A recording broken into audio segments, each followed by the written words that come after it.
Hello, my name is Reverend Dr. May Elise Cannon. Today is Thursday, September 5th. Today is day 335. My apologies that this update is coming late tonight. There's a lot happening. In terms of hostage ceasefire negotiations, a senior U.S. official told reporters that there's things the U.S. could do to fully account for Israel's security needs. If the IDF were to withdraw from the Philadelphia corridor, that's the area along the Gaza-Egypt border, adding Washington is confident that the security arrangements around the corridor, which Netanyahu insists must remain under Israeli control. So the debate continues. Will Israel maintain a presence in Gaza, with which the U.S., Egypt opposes, which is against international law? But we're hearing from Netanyahu's office increased energy in that direction. The official said he heard some Israeli ministers say this deal would sacrifice Israel's security, which is fundamentally untrue. I'd argue not getting into this deal is more of a threat to Israel's long-term security, adding 90% of the deal has been agreed upon even on Hamas's terms. That's what the U.S. official articulated. Netanyahu told Fox News that the U.S. official claimed that 90% of the deal is completely inaccurate. Exactly inaccurate is what he said. There's a story and a narrative out there that there's a deal out there, Netanyahu said. He's seeking to run out the clock until the American election to make a deal to release the hostages, several U.S. officials told the New York Times. And we have heard that consistently. We heard it on the ground from civil society. We've heard it from elected officials of various different governments. U.S. officials expect to complete a final proposal for a hostage ceasefire deal with other mediating countries on Wednesday or Thursday, the New York Times reported. Wednesday or Thursday. Today is Thursday. So we haven't yet heard about that, but maybe we'll hear something come tomorrow morning. U.S. Ambassador to Israel, Jacob Lew, said it's absolutely essential to get to phase one of a hostage deal. You'll recall that there was the Biden plan in May, a three-phase deal. Part one was really just setting up the terms. There would be some initial hostages released. One of the hostages whose body was recovered this weekend was supposed to be released in that phase one deal that was proposed in May, if you had not heard that. So Jacob Lew, ambassador to the US, said it's essential to get to phase one. That's how you save lives. After this weekend, we must understand that time is of the essence. These lives won't be left to be saved if we wait too long. I've met with Ambassador Lew. I'm so grateful to him for so many things. He has invested time and energy. He's even broken his own Shabbat, Sabbath practice to intervene and to save lives. I only wish that the sentiments that were expressed, these lives won't be left to be saved if we wait too long. I wish that they were said with equal emphasis and such emphatic commitment to the lives of the more than 2 million people in Gaza who are at risk, and the tens of thousands of Palestinian lives that have been lost so far. Palestinians in Gaza are not guilty of a crime. They did not commit the atrocities of the massacres of October 7th. And I feel like the words of Ambassador Lew could be a breath prayer. These lives won't be left to be saved if we wait too long. Might we carry that in our hearts for the people of Gaza, for the hostages, for all whose lives are at risk and who are being held unjustly in prison and are suffering oppression. So that is my prayer. May there be peace. God move the hearts of President Biden and his administration, that they would understand that there will not be lives left to be saved if we wait too long. That's something I'm carrying in my heart. Lew also refuted Netanyahu's claim that a full IDF withdrawal from Gaza and the Philadelphia corridor were a part of the current proposal's initial phase. Adding that there is no mention of the Philadelphia corridor in the document itself. It wasn't even an issue when the framework was drafted. U.S. Security spokesperson John Kirby told reporters that the biggest obstacle to a deal is Hamas. No question about it. I just want to translate that for a minute. The biggest obstacle to a deal is Hamas. That may be true in that Hamas is saying no to the deal. And I am no Hamas apologist. I think Hamas should be adjudicated for their crimes on October 7th. But I just want to translate. Hamas has been consistent in saying they would not agree to a deal if there is not a permanent ceasefire. And everything that we have read, there is not a permanent ceasefire even being remotely negotiated at this point. Everything we're hearing is negotiations about when fighting can restart. We're not even talking about when fighting can stop, but when it can restart. So to translate, and I don't have inside knowledge of this, Hamas has always been saying that they would sign a deal if it was a permanent agreement. They might very well still be saying that. That would be my suspicion. All of the details we've heard to this point about a ceasefire deal have included continued fighting after a deal is implemented, with a temporary pause in between. So Hamas may just be saying no because they have not moved from that point of negotiation. And so that may be what Kirby means when he says Hamas is the biggest obstacle.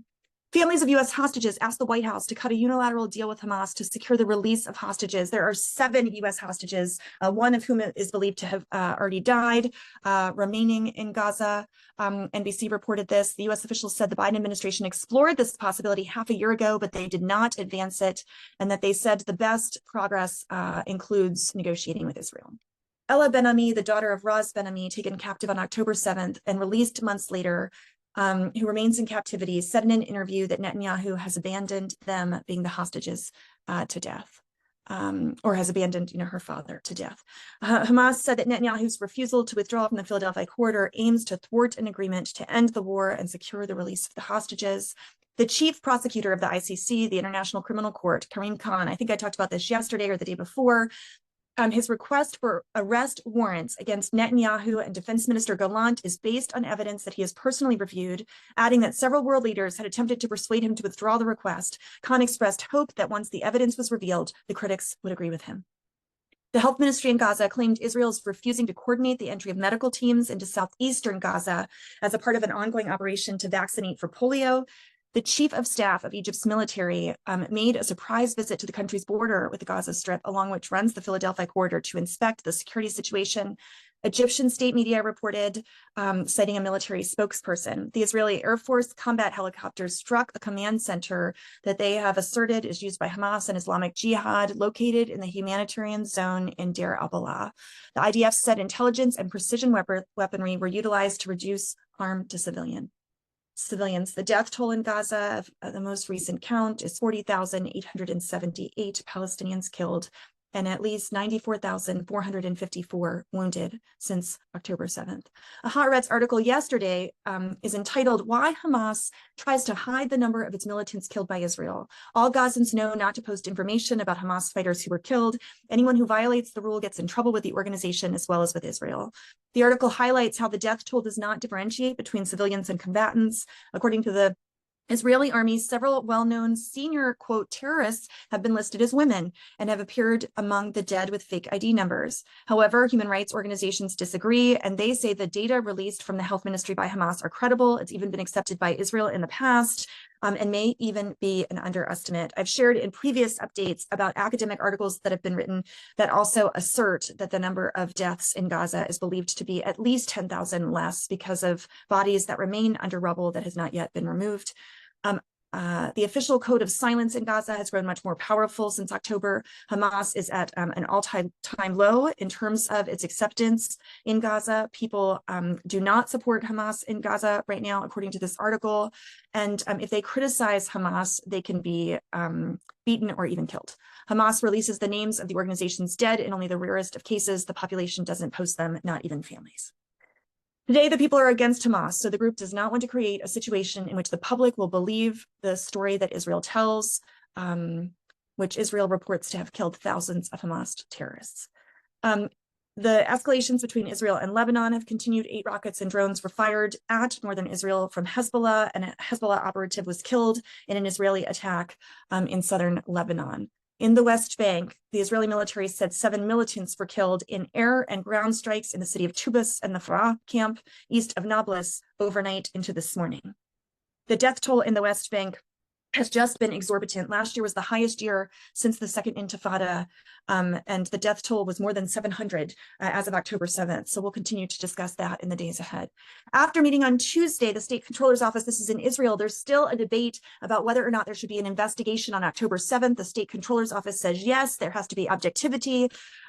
This is a compromised auditor who ordered the investigation only to help Prime Minister Benjamin Netanyahu evade his duty.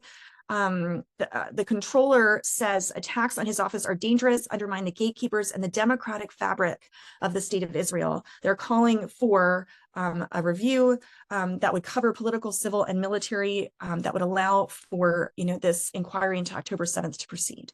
Family members of hostages were joined by hundreds of Israelis as they marched on Tel Aviv, carrying coffins to symbolize those killed in captivity.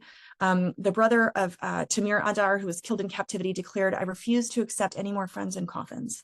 They are alive. They must return alive." The march marks the 5th consecutive day of demonstrations demanding a comprehensive deal to return hostages. We continue to call for a permanent and comprehensive ceasefire.